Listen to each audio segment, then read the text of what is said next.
This podcast is intended for adult audiences over the age of 18. It contains adult language and situations. The views, thoughts, and opinions expressed in this podcast belong solely to us, and not of any employer, organization, committee, or other group or individuals. This podcast is not intended to be taken as professional advice.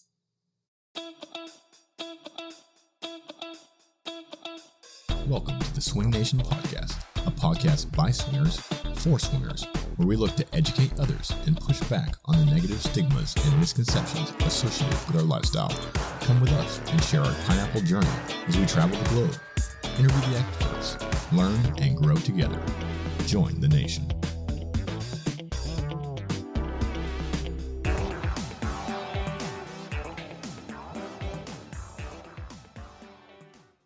So Lacey, people are asking, how do they get to go to a party or an event with us? They check out swingersociety.net, you create a profile, you sign up for an event, and you come hang out with us. It's super easy. That's right. If you want to party with us and the other faces and names that you know from social media and TikTok, head on over to swingersociety.net.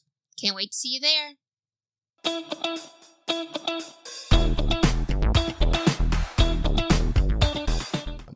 Hey there, Pineapple people, and welcome to the Swing Nation Podcast. We are your hosts, Northern Guy And Southern Girl. and today we have a special episode for you.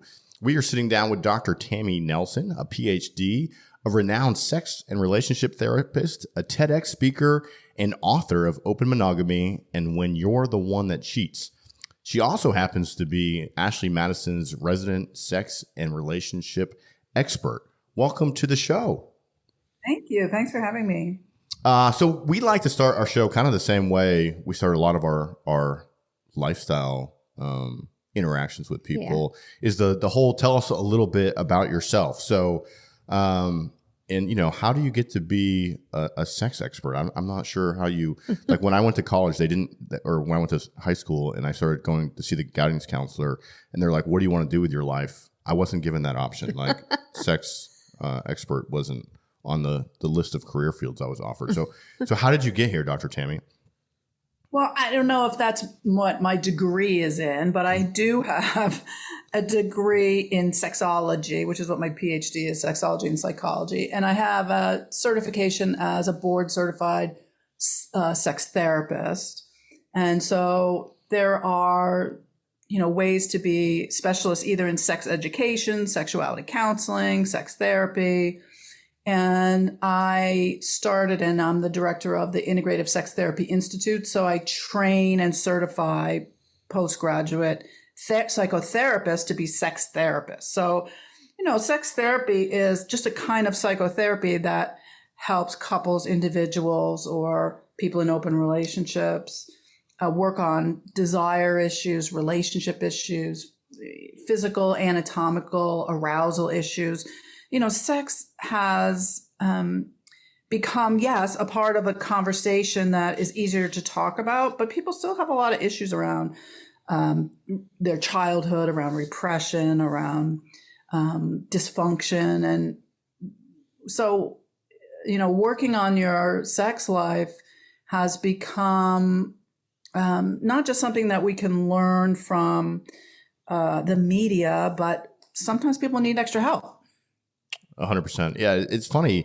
Sex is one of those things like nobody really wants to talk about, but it's one of the. It's they such also do, though, in right, a lot of ways. It's like sex and money is like the two biggest reasons people end up getting divorced, right? So like it's a huge part of our lives. It's a huge part of, I think, our happiness. But it does seem like a subject nobody really is comfortable talking about. But I think you're right. We are getting better at it. Well, statistically, we actually talk the least about sex to the person we're actually having sex with. So, Wow. Those are the skills that we actually need. Like, how do we continue to talk about sex with the people that we're the closest with? Yeah, that's interesting. Okay, so what got you interested in non-monogamy and specifically like cheating, and what led you to writing a book on the subject? Well, I was writing about how to increase the passion and aliveness in your relationship when you were together for a long period of time, because we teach people that, the longer you're together, the better your sex life is supposed to be because you know each other, you feel safer. And it's not really true. Like safety is sort of antithetical to eroticism. So the longer you're together, the more familiar you are with each other, the more family you feel like. And, the less you want to have sex with them because they're your family. And so, I would see people that were together with their partners for a long time, and we'd have to sort of reintegrate the erotic part of their relationship. It's kind of a meme that you can't stay sexy in a long-term relationship. But I would see people to, sort of juice up things in their marriage or their partnerships. And then I would start to realize that some of the people that were coming, it wasn't just boredom or long-term family issues. It was also that there was trauma in their erotic relationship, and trauma from betrayal, trauma from affairs, trauma from the past, trauma around their sexuality, around their body. Like there was a whole nother category going on. So I would either see people for like the desire issues or for the trauma. And so I started doing research and writing more about affairs and infidelity and cheating and what that was really about. And there was really no books or research for people who were actually having the affairs. Like, why were people doing it? And so I wrote When You're the One Who Cheats. And then it seemed to me like the problem wasn't necessarily the person you were with, but the agreement that you had. People didn't really want to trade their partner in for someone else, but they definitely wanted to upgrade their agreement. So the problem wasn't really solved by just, ending your relationship and starting a new one over and over. The problems really were around how to agree to what you really wanted. And so I sort of went full circle. Like, how do you talk about the fact that you weren't happy? How do you talk about what you really want? How do you talk about what you ultimately might desire or fantasize about? And then how do you make that happen? So all those things are related. And you don't have to have an affair to have that conversation. And so when I wrote The New Monogamy, it was about redefining your relationship and having an more open or flexible monogamy agreement, even if it's traditionally monogamous. There's a continuum here. And people were like, wait, do we have to have an affair to have that conversation? Like, shouldn't we all do it? Right. And that's why I wrote Open Monogamy. No, it's such an interesting subject. So me and Lacey both came from previous relationships that were monogamous, and I, in her situation, the other partner cheated, but in my situation, I did, and I felt in my relationship very much the way you did. Is we were in a long-term relationship, and we kind of got to that where things weren't sexy, and we kind of, like you said, felt like family and just more like roommates, and I was terrified to talk to my partner about that. Like And I think I was terrified because I was afraid of the way she would react. And basically, I felt like if I had that conversation, it would basically be ending our marriage anyway. So then I was like, well, if that's going to end it anyway, let me see if I can just find what I want without talking about what I want and keep it on the down low kind of thing. And I think a lot of people are in that situation. Now being with Lacey and being in an open relationship where we talk about all our fantasies and then go and explore them together, it's such like a light switch, like difference between where we were at before and where I am now. And it's hard for me to like imagine going back to that place. So I guess why are people so afraid of talking about it? It's scary. I can say that. I mean, I think back to like previous relationships, just like you said, if I were to say I am having these feelings, I would be made to feel shameful. I mean, like ashamed of myself. I mean, I think society tells us that we shouldn't want or need those things. And so I think there's also pressure that we put on ourselves as well. Yeah, I think, monogamy in marriage used to be defined by morality. So particularly for women, but for all of us, like if we just want to be with one person, then that sort of aligns with, being a moral person. I think we've shifted pretty far away from that, in that monogamy even if it's just being married to one person and having an open agreement, it's more defined by integrity. And integrity, I don't mean that in a judgment kind of way. I mean integrating all the parts of you. So if you can live with someone and feel like you don't have to compartmentalize or split off or disintegrate or dismember those parts of yourself, then you can say, this is all of me. This is all of who I am and all of what I want and all of what I fantasize about and all of who I think about and all of what I want to do, and have somebody really know you and really accept that that's who you are. Then you're really living in integrity. Then you don't have to lie. Then you don't have to cheat. Like, that is real, true love and acceptance. And that's really what marriage and monogamy are today. So regardless of what you're into along the monogamy continuum, it's really hard to be transparent and honest with your partner, to open all those compartments and share them, particularly if, like Lacey said, you've been shamed and had to hide those parts of yourself because that's what society told you, or your parents or your community or your church or whoever. And it's a real risk to be that vulnerable and open up to somebody about those things. But I mean, how vulnerable you get is really how intimate you are, right? Intimacy is intimacy. Like, can you really let someone see into you and all the parts of you? Yeah. No, I think I can feel that. Like, I think if I compare where I was at before, it's where our relationship is now. It doesn't even seem like it's the same type of relationship. Yeah, it feels like a different level, like a deeper level of love, like true love. Like, if you can love me and all my crazy faults and all my weird, sick things I kind of want to do in the bedroom, like, you truly love me. And like, that's a very freeing feeling. Yeah. So it's interesting. So cheating is a thing, though. Like, it's a big thing. So, like, it is. How big of a problem? I mean, I hear all these statistics where half of the couples cheat on each other, and then you see other things that are like, well, if you count emotional cheating, it's up to like 70 or 80% of couples are cheating on each other. Like, how big of a problem is cheating in America?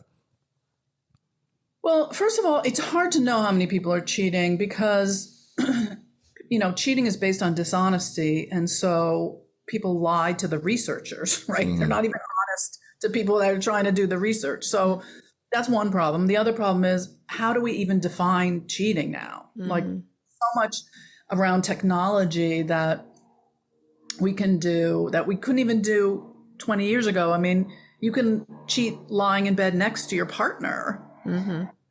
Because you have a phone there. Like, that's never been a thing. We never used to have to say, I promise to love, honor you, and never send a picture of myself on Instagram. Like, never had to, worry about this stuff before. So what you define as cheating, your partner might be like, porn, I've been doing that since I was 10. Like, that's not cheating. But your partner might see that as a threat to your relationship. So, there's always going to be people that really need a secret life, and other people who say, you know what, I do want a private part of myself. Maybe that's masturbation, maybe that's, a fantasy life in my head. But those are things you have to negotiate between you. Like, what is private? What is secret? Because it's the secrets that feel like the betrayal. And it's the negotiation that makes it feel like, okay, whatever you need, as long as we agree, then it's not a betrayal. Now, are some people still going to cheat? Well, there's 80 million people on Ashley Madison, so there's obviously a market for it. Right. I think sometimes if you are given permission to do whatever you want, sometimes it's the illicit, forbidden, naughty kind of getting away with it that turns people on. I think that's a smaller percentage than we might think. I feel like that's what it is for me. That you enjoy that part. I do. And I feel like for a long time, swinging kind of replaced that for me, because it was like our dirty little secret, like our naughty little thing that nobody knew about. But now everybody knows. But I love our life so much that it's worth it for me not to have that. Does that make sense? Like, I feel like I've grown up, or like I can acknowledge that. And I think me 8 years ago probably would never say out loud that that's how I feel and own up to that. Yeah, I think we all like having naughty little secrets. And it's interesting because we've had a lot of people, we've been so open about being swingers and the swinger lifestyle. And, we've talked about a lot about the different clubs and how you go to these different places. And we've had lots of people reach out to us and say, what are you doing? Like, the whole point of this is for it to be secret. Like, you're like violating the ethics of being a swinger by telling everybody all our secrets. And I agree. And I actually had pushed back to you in the beginning. Like, you were like, no, I want to make swinging acceptable for everyone. And I'm like, I like that it's my little secret. It's like, it feels very naughty to be normal mom appearing on the outside like an everyday person, but occasionally you sneak off and have these wild, huge sex parties, and then you get to come back and just be normal again. And so, like, a lot of ways that fulfilled that need for me. Yeah. And then there's always the flip side of that, right? Like, it's like, well, it's nice to be secret and be naughty, but then when somebody gets found out that they're non-monogamous and they lose their job or their kids, or, it's devastating. So, like, how do you balance that? Well, we want to be naughty and sexy and fun, but we also don't want people to be like literally discriminated against because they've chosen this lifestyle. Correct. So how do you balance the two, together? Yeah. Well, it's interesting because if you look at the people that are claiming to be monogamous, there's a huge portion, like you mentioned before, of those people that are like pretend monogamy. Yeah. Oh yeah, we're monogamous to our community and to everyone in our jobs and to everyone in our church and our synagogue, but really we're cheating on each other. So we're not really monogamous. We're not really playing the morality game, and it's easy to judge. But from the perspective of what is integrity? Integrity is defined by being honest. So by coming out and saying this is who we are, regardless of, the risk of consequences, you're actually living much more in integrity than a person who is saying that they're monogamous, but they're lying about it. But, like you said, there's risks. I mean, there's always risks with having some kind of alternative lifestyle, like living on the fringe.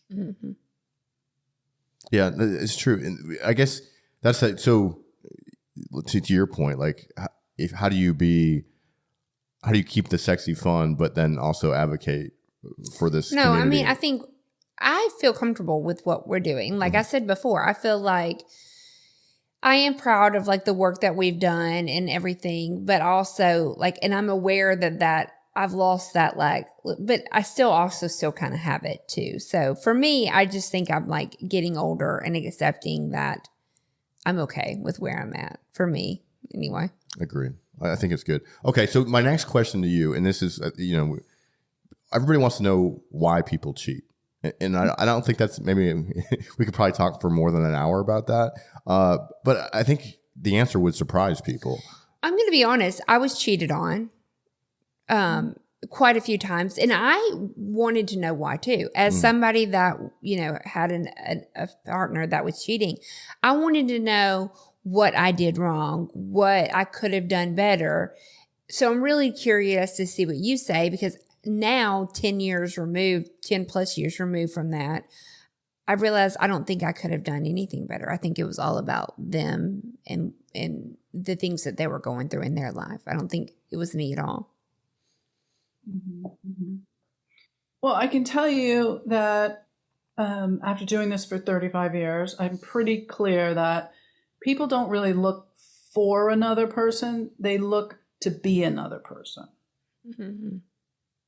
So I think you're right. Like, even in open relationships, people don't necessarily look for other partners. They look to be another person. So just like you're a different person with everyone you're with, people cheat because there's a part of them that they are looking for that comes out with somebody else. And it really doesn't have anything necessarily to do with you. It doesn't mean that they are a good person for doing it to you, for lying and cheating. But what I would ask someone who cheated is, who did you become when you were with this other person? And why did you feel like you couldn't integrate that part into your marriage? And a lot of people will blame their partner. Well, she wasn't into it, or she would never let me, or I couldn't be that part with her or him, and sometimes cheating is a can opener. Like sometimes it's like you cheat because you really want out, or you don't even realize you want out till you do it, or you want to be kind of passive aggressive about it and make the other person do it. And in a way, it can be a gift. It's like saying, you know what, I'll be the bad guy. You can be the one that tells all your friends what a schmuck I am, that I cheated on you. It's very rare that there's that cheating is sort of like an accident. Like people don't fall in bed with someone by accident. They do. They've either been roofied or they're really drunk, and in that case, they should call the cops or go to rehab. Like it's really, there's usually some underlying issue. Now, that's not to blame the person that was cheated on. I don't think that it means that there was something wrong with your relationship, or there's like a faulty foundation. Like I don't buy that, because that's like blaming the person that was cheated on. I think affairs have three parts. I think there's an outside relationship of some sort, whether it's emotional or a paid relationship, or it's an online sex work or something. There's some kind of outside relationship outside of your partnership. There's something sexual, even if it hasn't physically consummated, like even if it's online, mutual masturbation, there's something sexual about it. But the third part is the dishonesty. And the dishonesty can be, you know what, I did this, I should have told you, we should go to therapy, let's talk about this, all the way to gaslighting you. Like, I didn't do that. I don't know what you're talking about. That wasn't me. I know you found the pictures, but that's somebody else. Like, there's a big continuum of dishonesty. And depending on which part is the most painful, the most difficult to get over, really depends on how your relationship's going to survive it. I mean, a lot of people do survive it, and some people are even closer because of it. But sometimes it's a good reason to break up. Yeah. Do you think men and women cheat for different reasons? So you said that people cheat because they're looking to be somebody else. Is that true for both genders, or do you think it's different for men and women? I would not gender code it. I did some research with Ashley Madison when I was writing my book, When You're the One Who Cheats, and they gave me a profile, one of a man and one of a woman. And I didn't interact with anybody, but I didn't have a picture. I just described myself as a woman, blonde, 5'8", and a man, 6 feet blonde. And when I got letters from all males and females. And I actually put myself up as a gay woman, and hardly anyone contacted me. I don't think that's the site, but when I was a woman, the men that contacted me, and I got a lot of responses, all said, I really don't want a one-night stand. I'm not interested in you if you just want to have sex one time. I really want someone who I can text every day and we can have an ongoing relationship. I'm not going to leave my wife, but I want someone that I can be emotionally attached to. To a letter, everyone said that. When the women contacted me and I was a man, they all sent me like lingerie pictures of their boobs. They were all like, look, I don't want to hear your problems. You have a wife for that. I don't want to hear about your job. I just want to have hot sex after I put the kids on the bus. And I want it to be like some really kinky sex. And I'm not really interested in an ongoing relationship. I don't have time for it.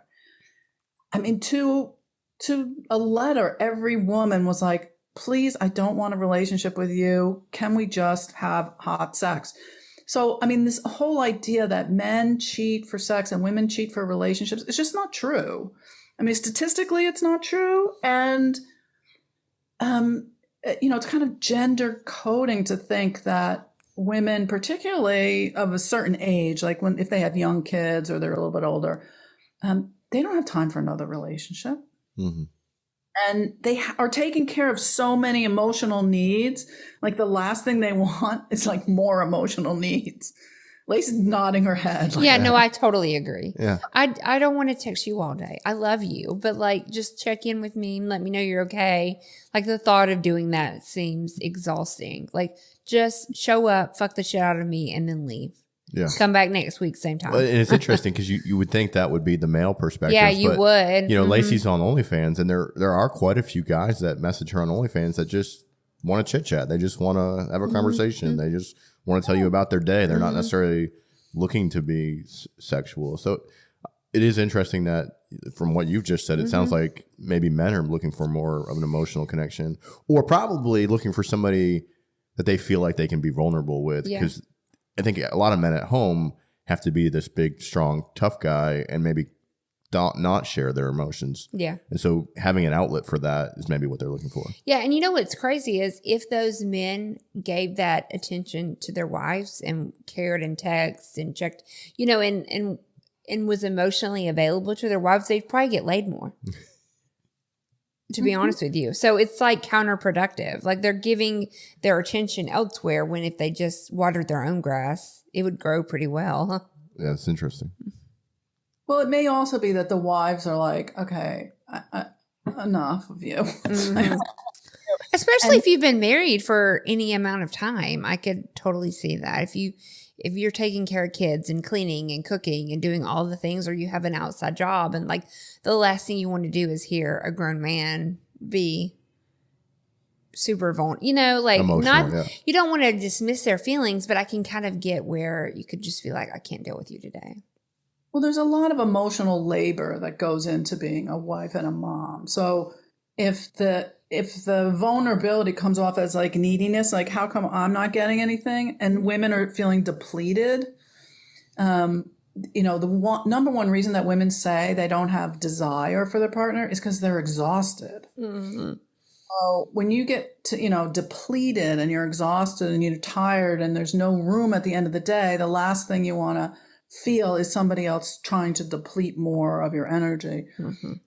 So it makes more sense to just have hot sex when the kids are at school.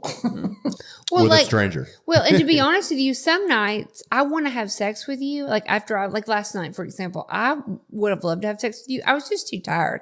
I got my wand out and made myself come and slept like a baby because I just didn't feel like doing all that. Even though sex with you is amazing and I would have 100% enjoyed it, I just was kind of over the day. I wanted quick, wham, bam, let's go to bed. It's kind of the same concept. No, I get that. Yeah. Yeah, you're tired. Yeah. All right. I think now is the perfect time to take a little break and hear from the partners and sponsors of the Swing Nation podcast. And then when we get back, I'd like to talk a little bit. You wrote a book on open monogamy. Most people don't put those two words together. And so, we have a lot of people that listen to our podcast that are new, I think. And I think they're new to the idea of non-monogamy. And maybe they don't want to be swingers and go to sex parties and all that stuff, but they want to explore in their own way. So I'm interested in this whole concept of open monogamy.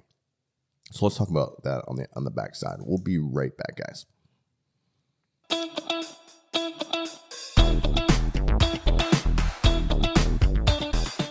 My favorite type of swinger is a safe swinger. One that has done all of the work before they even get to the club, before they get to the party, and they know that they are STI negative. They've got it all figured out before they walk in. So that way, when it's time to play, they don't even have to skip a beat. They're just like, here are our results. You can look at them on my phone or you can look them up for yourself. We were tested. Everything came back negative. We're good to go. That's my favorite type of swinger. What about you, Dan? I'm kind of one of those guys. If you want to fuck like a porn star, you probably should get tested like a porn star. And if we've learned anything over the last 4 years of doing this podcast, is not all tests are the same. The tests you're getting at your doctor might not be all the tests that you need if you're going to be actively participating in this lifestyle. Yeah, if you go to your doctor and say, I need a full panel STD, STI test, that's whatever they think a full panel is. There's not like a rule book that says you should check for these 10 things or 12 things. Heck, we've been to some doctors and they have no idea what even should be tested for and what shouldn't. So your best bet is to use I Know My Status, because they know we're swingers. They know what we're up to. They've been testing porn stars for years. So they know how to get you tested and ready to go and have lots of fun. Yeah, they really are the gold standard in STI testing for the adult industry. And swingers, we're fucking a lot like porn stars. Yeah. So those are probably the same tests that you need to be getting. So head on over to I Know My Status, get signed up. If you're in the Florida or Vegas or Orlando area, there's an office you can go in and get tested, and you get your results back as soon as the same day. Mm-hmm. If not, they have draw labs located across the country. Yeah. Where you can go and you can get tested. And same, they'll mail your result or your labs into the lab, and you'll get your results back. I think as soon as a day or two, depending on how long. It's pretty quick. The mail takes. It's worth notating if you go to your family doctor and they're testing for basically everything, but maybe they're missing like a mouth swab or an MGen test, some of the newer things that, maybe our family doctors are not testing for. Yeah, testing for. You can go to I Know My Status and just purchase those tests. You don't have to go and spend, a lot of money to pay for the whole thing. You don't have to do that. You can just go and be tested for the things that you need. Right. Yeah. And you could even, if you want to, you could call them and say, hey, these are the tests I get from my local doctor. What am I missing? Yeah. And I'm sure they would have a conversation with you about what they think you should be getting tested for. And then you can order just those tests and go get those done. So we had a friend not long ago that somebody that they were engaging with wanted her to be tested for MGen. They just go to their local doctor. They know they're swingers. It's not a big deal. And so they went to a draw facility in their town and just were tested for that one test. And of course, it came back negative, no issues, and they were good to play. Right. So go check out iknowmystatus.com. Go get tested like a porn star today so that we can play safe at our next event. Yeah. All right, guys. So all of our content is 100% free. 100%. You can listen to the podcast for free. All of our TikToks are free, Facebook, Instagram, you name it. It is for free. The only service that we ask you to pay for, if you want to, of course, is our OnlyFans. Yep, that's right. If you want to support Dan and I and our journey through all of this, OnlyFans is really what pays our bills. It's what keeps us being able to be public and be able to make all of these things, because it's really hard with a corporate job to have an OnlyFans. So if you would love to show your support, we would love to have you. If you would like to check out my OnlyFans this month, it is 50% off your first month. If you want to go to theswingnation.info, you'll see all the links there. Lacey, one of the things I make sure I bring to every lifestyle party, every lifestyle event, make sure I stock up before the cruises, before we go to Hito. I make sure it's really important to me that I have it.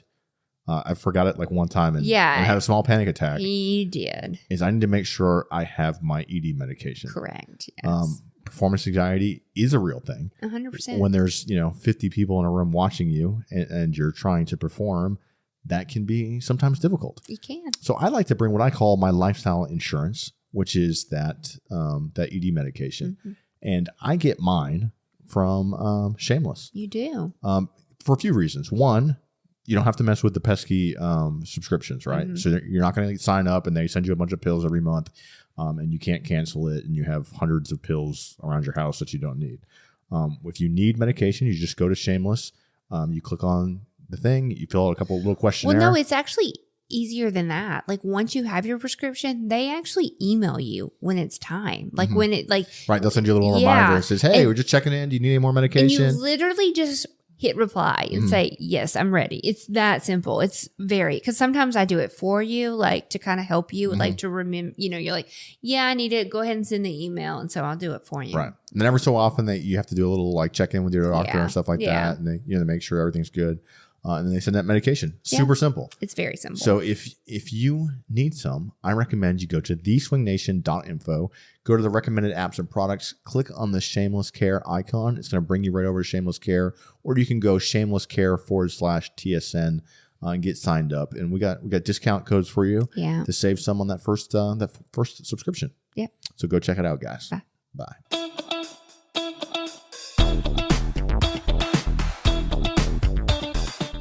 All right, guys, welcome back. Welcome back. We appreciate you listening to our sponsors. Lacey loves all of our sponsors. I do. Okay, so on the front side of the break, we said that you wrote a book on open monogamy. Now, most of the time, you don't hear those two words together. Usually you hear you're in an open relationship or you're monogamous. So what is open monogamy? What are we talking about here? Well, open monogamy is a guide to co-creating your ideal relationship agreement, because what I've seen is that there's a lot of couples that want to be sort of a primary central relationship, but they still want a really flexible and fluid agreement where, anything goes as long as they agree. So it's kind of like, it's not total anarchy, although it could be as long as they agree, but it means that you have a home base of some sort. And it's not like, it's an anchor partner versus this or that. It really just means that you can be in a relationship and you can make your agreement anything you want it to be. So this is not your grandparents' monogamy. Like monogamy is not binary. It's not like we are totally closed in grandma's traditional monogamy, or we're totally open and it's polyamory. We all live together and it's wide open anarchy and no one's more special than anyone else. There is a wide range in there, a lot of gray areas. And I'm going to tell you, no one defines it exactly the same. Even people that might say, oh, your guys' relationship is amazing, I want to be just like you. It won't be just like you. Right. Mm-hmm. They might want to copy you, but it's going to be unique to them. Like everyone's relationship is unique. So the idea is you can create your monogamy, your marriage, your partnership any way you want, as long as you're really open to it. And also the important part is like, you have to redefine it all the time. It's like saying, well, I told you I loved you when I married you, so I'll let you know if I change my mind. You can't just do it once. Like you can't just say, well, this is the kind of relationship I want. I'll never cheat on you, or, yes, we'll sleep with other people, but only on weekends. Like you really do have to revisit it, because we grow and develop as people, and our relationship has to grow and develop. I mean, you renew your license. You got to renew your monogamy agreement. I just really feel strongly that it's an ongoing conversation. You guys seem to be really great about having this ongoing conversation, but that's not what people usually do. They have it once, maybe twice. They have it when there's a conflict or a problem, or when they come to therapy. Mm-hmm. But you don't need so much therapy if you have an agreement that you can talk about. Mm-hmm. No, it is interesting. And I do like that it's not the same for everybody. Because I know we even look at some of our friends and it's like they're going on dates with other people a couple times a week. They're swapping houses on the weekends. And I look at that and I'm like, how do they make that? Like that I could never do that. You know what I mean? But it's to your point, I think everybody's different in what they're comfortable with and what they want and how they make their relationship work.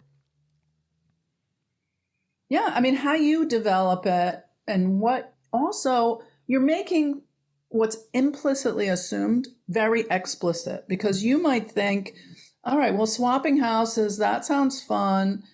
But what does that actually mean? Does that mean that you stay in one house and I stay in the other and we stay with the partners that we want? Or does that mean we're just like doing a VRBO and we're all both going over there and they're going over there and then we're sleeping with the neighbors? Like, what exactly does that mean? Like, let's be super explicit. And when we're talking about going to a party, are we going to be in separate rooms? Are we going to be in the same room? Are we going to check in? What if I can't find you? What if you're with that person I don't like? What if I told you, no kissing with that person? Like, you got to really have a lot of what I call like what if conversations. Mm-hmm. I think the what if is really smart. I've met several people and we've heard like from people that email us about the podcast that they before they even start anything, they go through every single what if scenario to see like what they would do. Of course, you never know until you're really there, but if you've talked about it and you kind of have a plan, you're at least better set up to make the proper decision for your relationship structure. Well, and that's anytime I think we've seen conflict in the lifestyle, it's usually because somebody did something that they didn't know was not okay. Yeah, it's and then never that triggered the other partner, and then that turned into drama. Yeah. But it's never like intentional. It's never like, oh, well, I mean, maybe sometimes, but for the most part, it's accidental. Where you crossed a rule or boundary that you didn't know existed, and so that like an example, I didn't know that you drinking another woman's breast milk would bother me until I turned the corner and Dan's getting squirted in the face with breast milk, and I was like, whoa, I didn't know that. So like now we know that that's like a conversation that maybe we should have before you partake in said breast milk. Yes. But before that, that's not something that had ever came up, had ever been like an issue. So we didn't know, we didn't know what we didn't know, basically. Correct. Mm-hmm. It's hard to have a what if conversation about things that you never would have thought of. I would have never thought of that one. Yeah. I mean, you can have what I call communication fatigue. Like you could talk about this stuff to death, like till, 2 or 3 o'clock in the morning. You're like, oh my God, I don't know. We're still talking about this. I don't know. It can go on forever. And sometimes people will talk about things and not do it because they're still a little anxious or nervous about it. But now I bet people listening are going to talk about the breast milk thing. I bet I hope so. I mean, I wasn't super mad. I mean, I was a little like, what? I didn't even, but like, it was just surprising. So yes, use our story as an example. Yeah. That was definitely, I thought it was hot, but you still think it's hot. I still think it's hot. We might have to negotiate if that. No, I would be okay with with it. Now I would probably be okay with it, but I turned the corner and you were chugging it down. I just didn't know. I didn't know that. Chugging might be a little excessive of a term, but you're right. Okay. Yeah. Okay. So as far as do you think, I have a question, and I've always often wondered this. Do you think humans are naturally monogamous, or is that like a construct that we've made up? Oh, I have so many answers to this question, but I do want to just say I might include the breast milk thing in my next book because yes, please. Credit for it. I'll say that. That's fine. Yeah, we were at a swingers club, and I turned the corner, and he's just going to town. I just have this vision of him getting squirted in the face. Basically, yes, that was it. And I was like, like gasped. Like, I was just living what are you doing? My best life.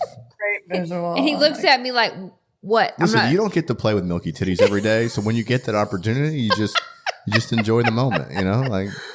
And now I want you to have that moment. Now I support that. Mm-hmm. I just didn't know that we needed to talk about that. Caught you off guard. Little. Mm-hmm. Yeah. You don't know what you don't know. Like you said. Well, it's funny, because we've actually talked through that scenario. We're getting a little off track, but we talked through that scenario.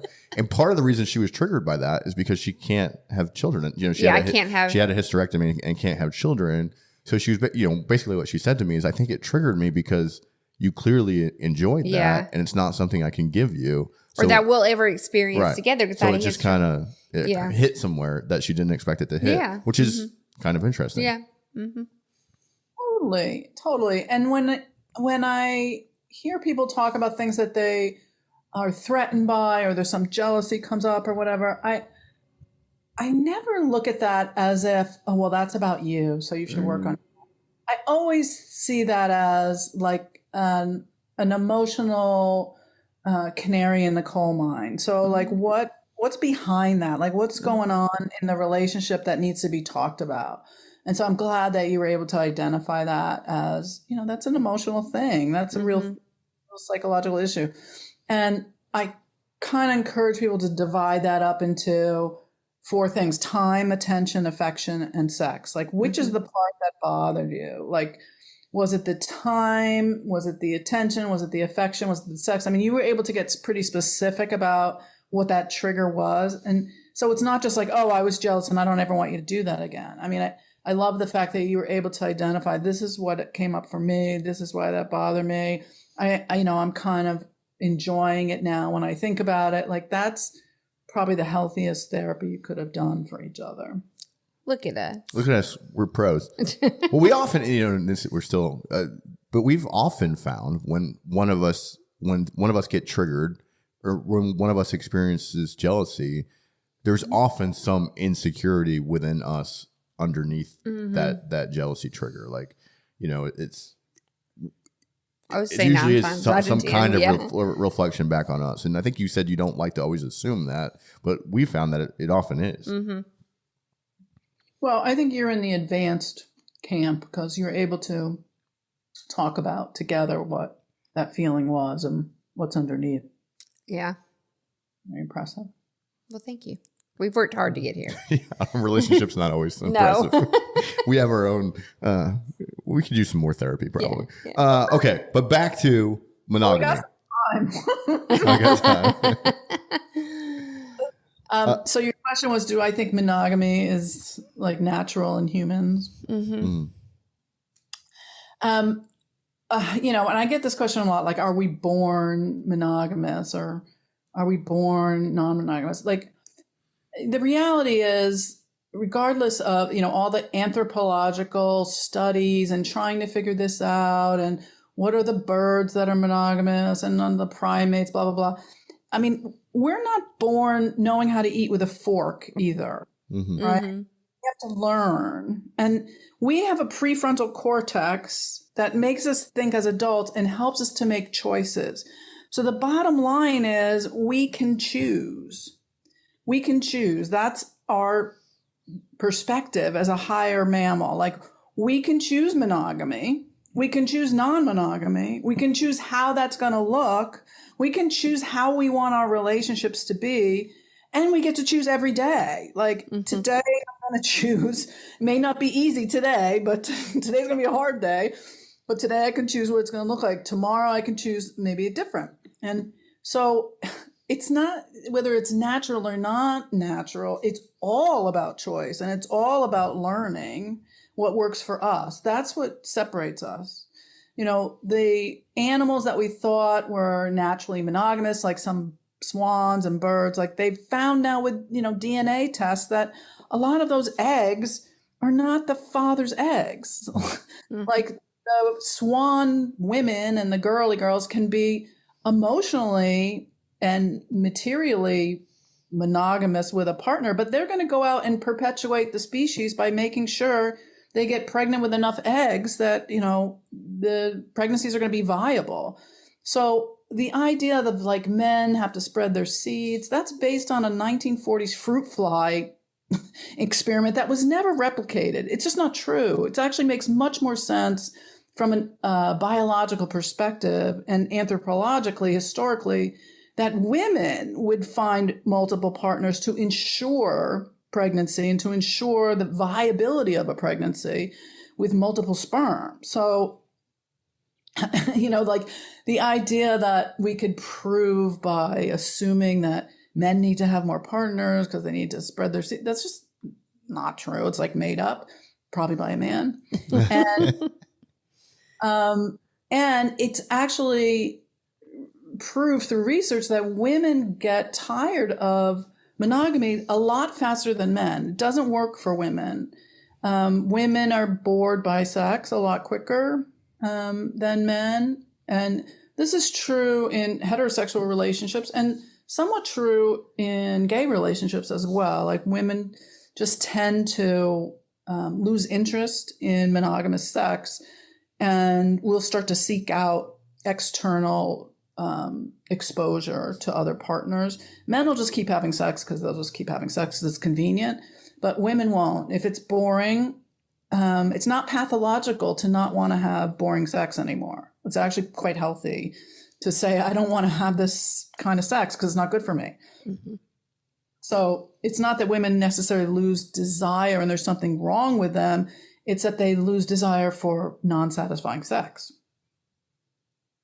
Yeah. So when you do your sex coaching and you get couples that come to you and they're in that place of, they've been married 20 years and they feel like they're family or roommates and that, I guess there's probably a lot of couples that are listening to this podcast that are considering non-monogamy or swinging as a way to kind of spice up their sex life. And I'm assuming you would approve of that type of method. But I guess what do you tell those couples when they come to you and they say, hey, we've been married for 20 years, we're down to having sex, on my birthday. How do we fix this? What's some general advice you give couples like that? Well, I don't know if I would just across the board approve, because I think some couples want permission to continue an affair, and they call it an open relationship. They sort of have parentified their partner, like, give me permission to sleep with someone else, even though I don't want you to sleep with anyone else. And I've already been sleeping with this person, and now I just want, you to sign off on it. Like, I'd want to have some education and some conversation about what an open relationship actually means. And sometimes it means just like watch porn together. Sometimes it means like talk about your fantasies of other people. Sometimes it means go to a party and just walk around and check it out, and then go home and have sex. Sometimes it means, have a threesome. Sometimes but you have to have these conversations first. And so really the first step is like, how do you talk about this stuff? How do you talk about this stuff without your partner saying, whoa, I thought, we were good. I thought our sex life was okay. And you're telling me that you want to have sex with other women? Like, what's going on? Or, you should talk about this stuff for a long time before you pick up the phone and call the neighbor and say, come on over. Like, a lot of the therapy and the counseling is about how to communicate without hurting your partner, how to have conversations that are not boundaries that you set for your partner. Like, boundaries you set for your partner are just rules, and rules are meant to be broken. And you can't set a rule for your partner, because then you have to punish them if they break the rules. And now you're parentified in your relationship, and then that's totally desexualized, right? Because you're back to that family thing. So you can't tell your partner, I don't want you to do this. You have to be home by midnight. Well, then I have to stay up till 12:15 and you're late. And now what? Right. Right. Yeah, that's a good point. Do you feel like, I know I do, if a couple's having sex once or twice a year and now decide to go into like join a lifestyle, have an open, to me, they need to work on that relationship first. They need to get kind of back to basics and probably be having regular sex before they join an open relationship or start exploring that, because I feel like if you don't have like a solid foundation at home, joining the lifestyle is just to me, it's just going to magnify the problems that you're having. And if you're only having sex twice a year, there are definitely problems there, in my opinion. Well, for sure, the people that do the best and are the most successful at these kinds of relationships are the people that have the strongest connection. Mm-hmm. But the connection really needs to be about communication, the foundation about, respecting each other, the ability to share, the ability to talk about the stressors, like, oh my God, I walked in and you were getting breast milk squirted on you. That really upset me. Like, how do you handle conflict? It's not really, how often do you have sex, although people usually have more sex after they start an open relationship. Yeah. I guess I use sex, and maybe this is like me putting our relationship. If we're communicating well, if we're having like a really good, like if we're doing all the steps, we're probably having a lot of sex. Do you agree? You're Dan? saying you use sex as a metric on how for me, healthy our relationship is. Like if we're not getting along, we're not talking, we're not communicating properly, we're probably not going to have as much sex. So I feel like once you do all the like work that you're saying, which is, communicate, talk to your partner, kind of figure out what's going on. I think that, in my opinion, that kind of equals sex in a way. I don't know. Maybe I'm looking at it wrong though.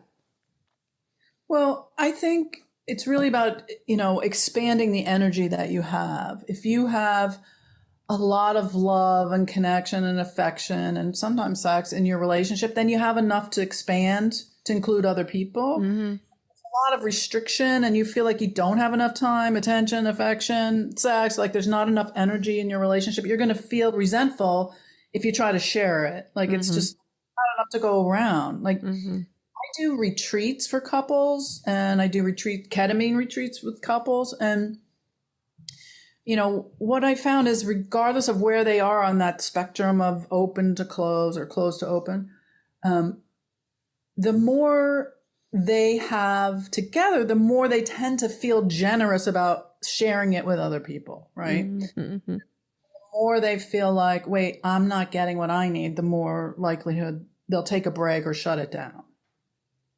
Interesting. Yeah, I can see that. Mm-hmm. Okay, so it sounds like do you think open relationships or being able to talk to your partner like this, that it sounds like to me that's a healthier relationship, right? If you can actually have these conversations with your partner versus we're just monogamous and we're not going to talk about sex or sex with anybody else, and we're just going to be, Well, I think that when you do that, that's where the cheating happens, in my opinion.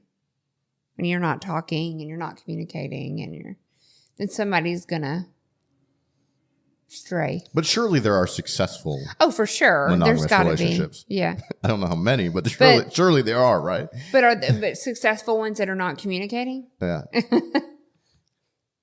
Well, I think open relationships start with the word open, right? So for them to be successful, they have to be open, and open means openly communicating.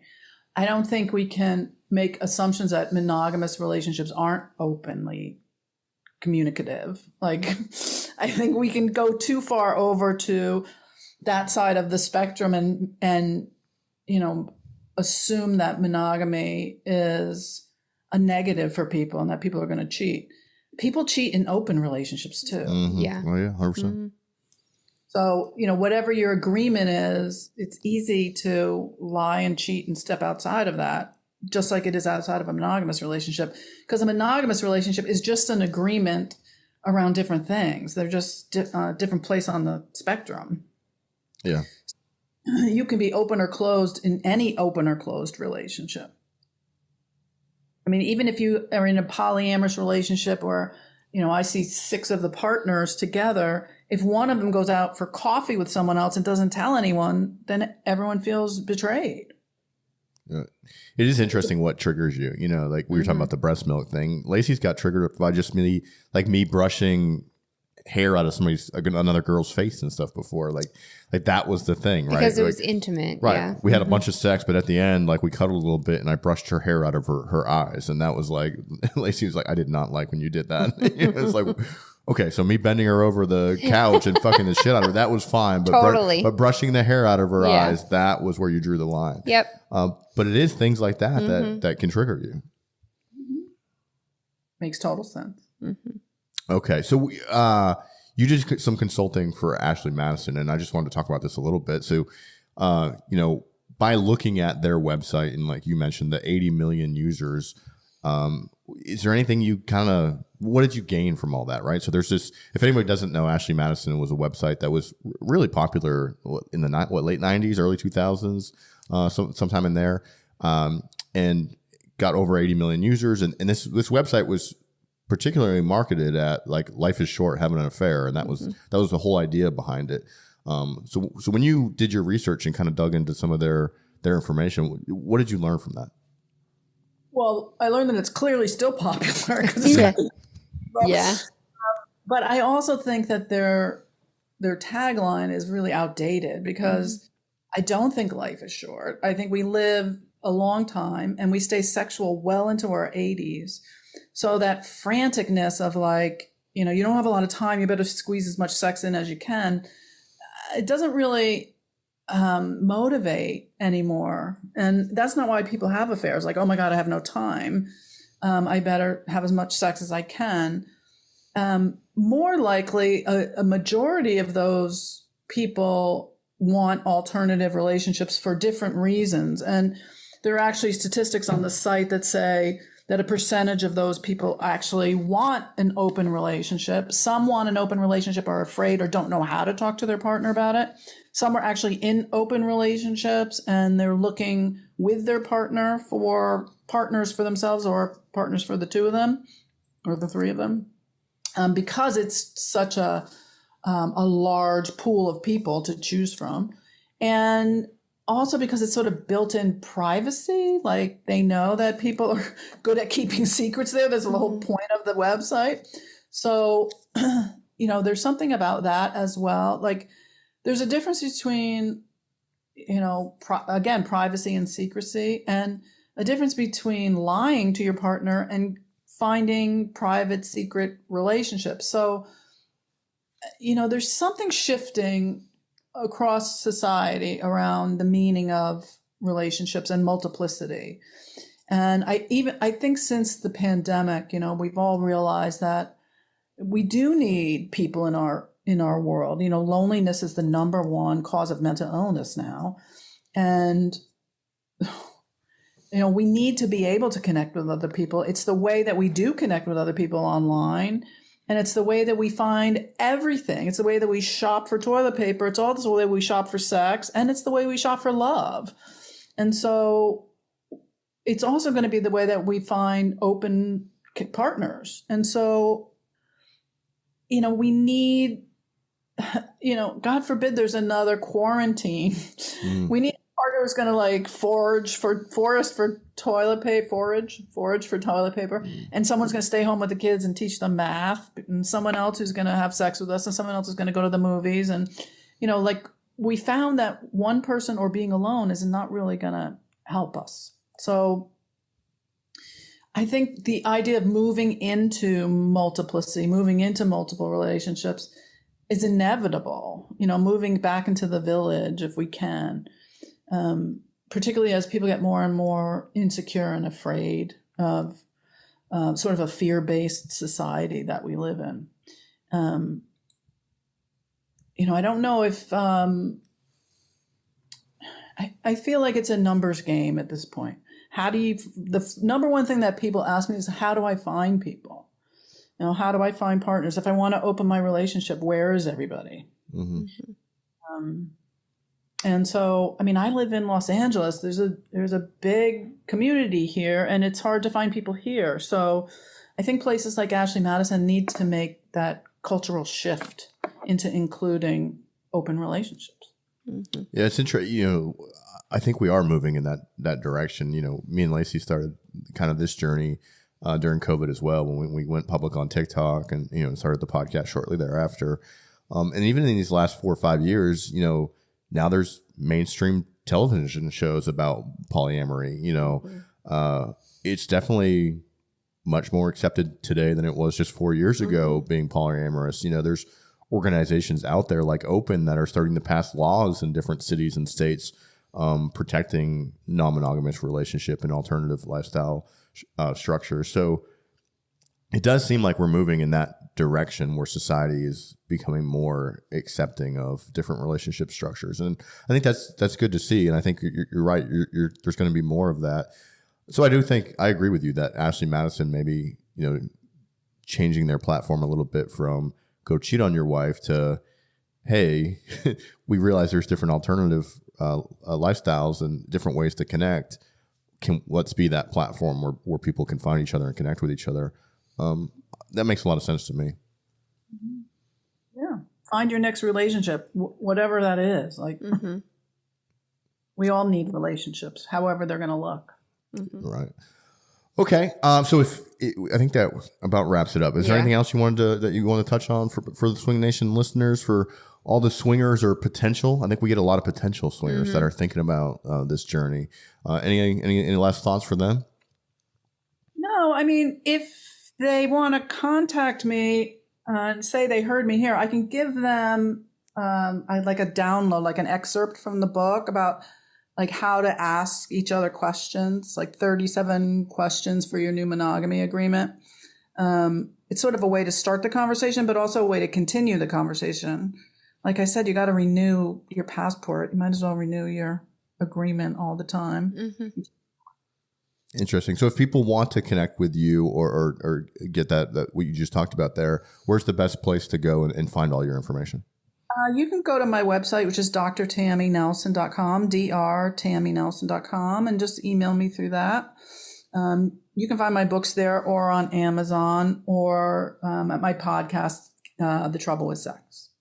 Okay.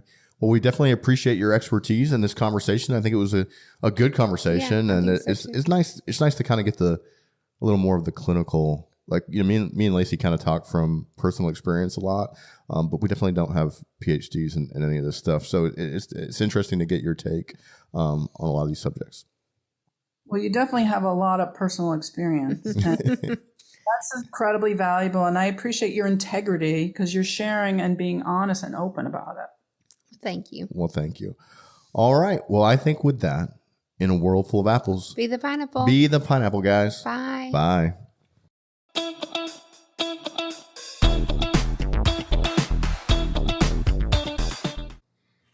If you've enjoyed our podcast and want to support us, leave a 5-star review wherever you're listening. If you want to see more of our content, you can find links to Snapchat, Twitter, Instagram, OnlyFans, and more in the show notes. Come join the conversation with us and other swinger content creators on our Swinger Society Discord server. If you have questions or feedback, email them to us at theswingnation@gmail.com. Make sure you head on over to theswingnation.net and keep up to date on all things Swing Nation. We thank you so much for joining us, and we'll see you next time. Goodbye.